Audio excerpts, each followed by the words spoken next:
السلام عليكم، أهلا وسهلا بكم في فيديو جديد. وآسف جدا على التأخير في الفيديوهات وقلة نشر الفيديوهات. طبعا عارف قلة نشر الفيديوهات دي مشكلة، بس حاولوا تعذروني لأني مشغول الفترة دي. في فيديو النهاردة هعرفك شروط أو الربح من فيسبوك، أو كل تفاصيل الربح من فيسبوك. طيب هتيجي تقول لي هو في ربح من فيسبوك؟ هقول لك للناس اللي اول مره تتابعني او اول مره تشوف الفيديو. انا قناه اعرف ماركتينج بقدم لك كل طرق الربح من الانترنت ومواقع الذكاء الاصطناعي، وازاي تبدا في مجال الفريلانس وتعمل او تبدا اول بيزنس خاص بيك. يا ريت ما تنساش تتابعني وما تنساش اللايك والاشتراك في القناه. طيب، عشان ابدا اربح من فيسبوك في حاجه اتضافت اسمها الربح عن طريق المحتوى.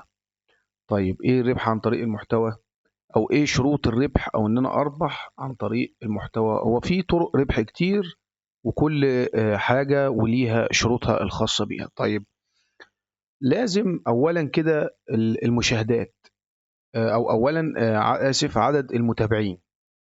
عشان تبدأ في الربح من فيسبوك لازم صفحتك على الأقل يكون فيها 10,000 متابع.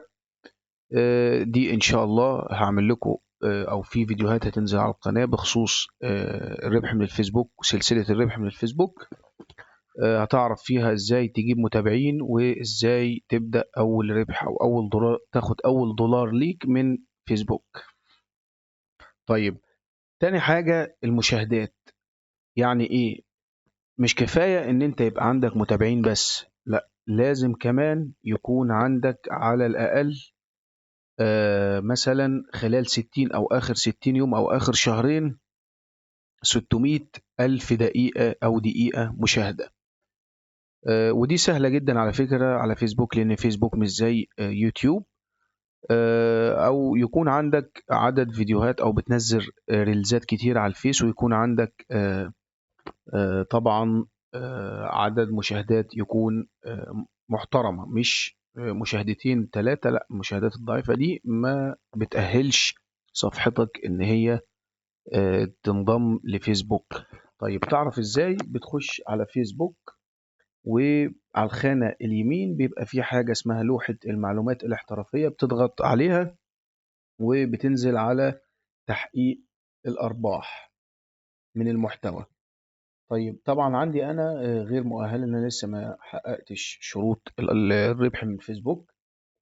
في هنا عندك تحقيق الارباح من المحتوى، دي لسه مضافه. طبعا حقق ارباح من فيسبوك مقابل كل عنصر او المحتوى زي نظام اليوتيوب.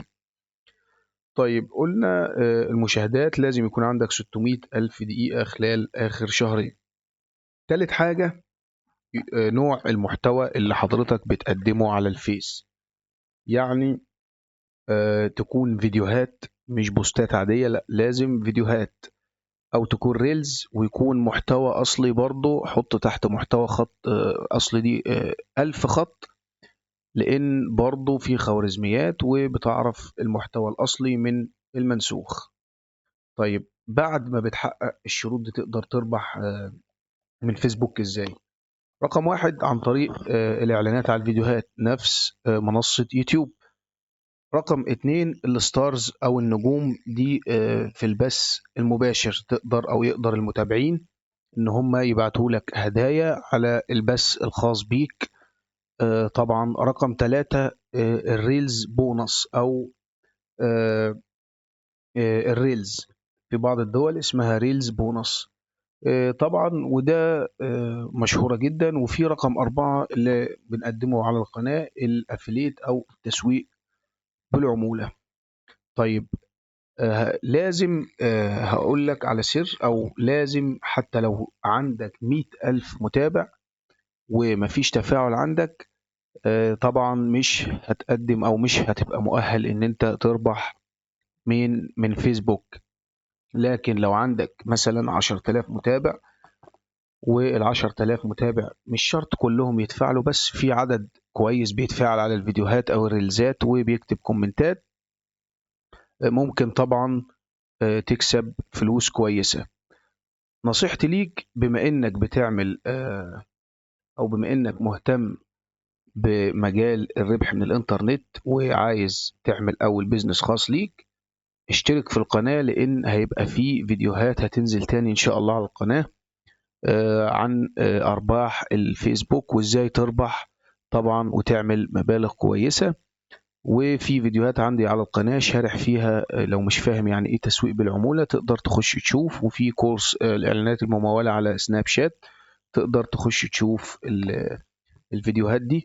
ويا ريت ما تنساش اللايك والاشتراك في القناة علشان يوصلك كل جديد هننزله في الكورسات، وكل جديد عن تحقيق أو كل ما يخص تحقيق الأرباح من فيسبوك. والسلام عليكم.